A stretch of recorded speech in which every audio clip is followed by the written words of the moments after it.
Germany to Qatar somewhere in the middle of December 2020.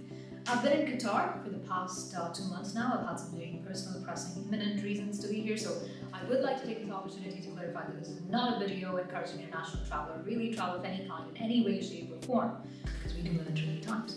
However, this is in some ways a video about traveling. It's about rising beyond the constricted confines of our own space in the most creative way humanly possible. Which leads me to ask you a particular question. But first, a little bit of a backstory. So I remember as I was flying towards Doha, and from that altitude of thousands of feet up above, I just looked down, the cityscape sprawled across my feet. Immediately, you know what? It reminded me of a printed circuit board.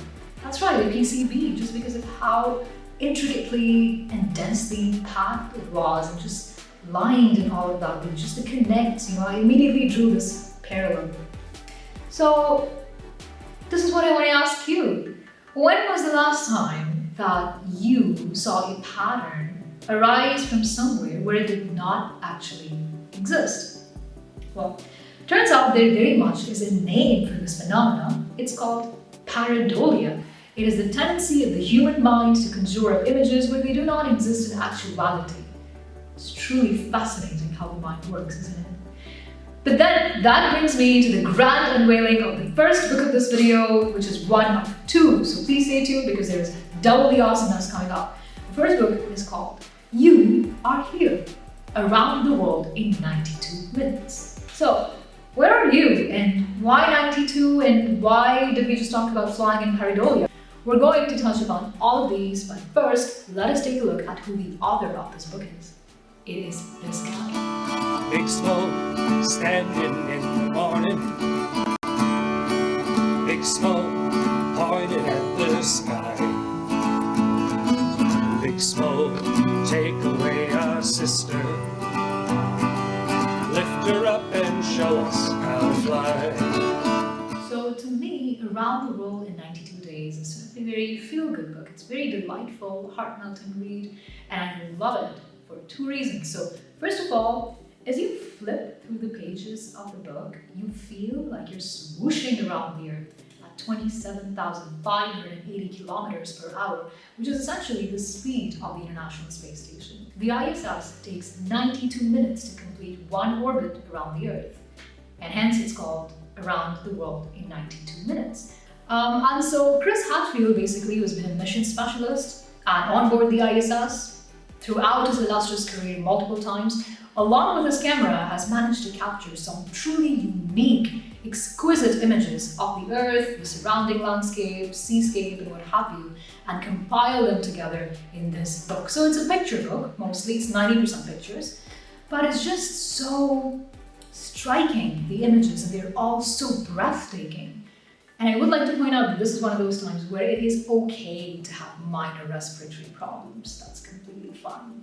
The second thing I love about this book is that it is completely jam-packed with pareidolias that we just discussed. So Hadfield has this unique ability to, in each and every single page, he draws these very specific comparisons between anything that he sees. So it could be a particular landmass or a body of water or what have you, and then he compares it to something completely different, but in a very accurate way, in a way that makes it memorable. So the whole book is it's sparkling with these bursts of creativity, right? And I love it for it. So if you want to smile a lot, and if you want to get temporarily breathless because you're reading something truly epic, then this book is definitely for you. Now, if you want to smile and cry and giggle and tear up, feel all of those emotions that we described above, then I would highly suggest you check out Chris Hadfield's autobiography.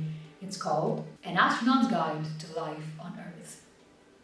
Good Lord, you guys, I don't even know where to begin with this book. There's just I could go on and on essentially. This is one of those books where it propelled me to that level of utter awe, to the point that there's just so much to unpack and so much to talk about.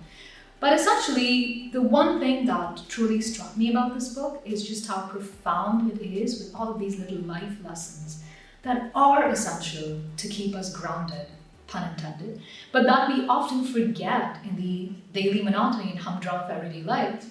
But Hatfield very patiently, sincerely, I must add, candidly and honestly, puts all of these little life lessons that he's learned from his vantage point at hundreds of kilometers up above. So, that being said, the other reason that I absolutely found this book so terrific is just the whole process of getting into the astronaut training program. I mean, it is so incredibly intense and rigorous. This is the kind of training that demands people to be in their best shape, physically, emotionally, mentally.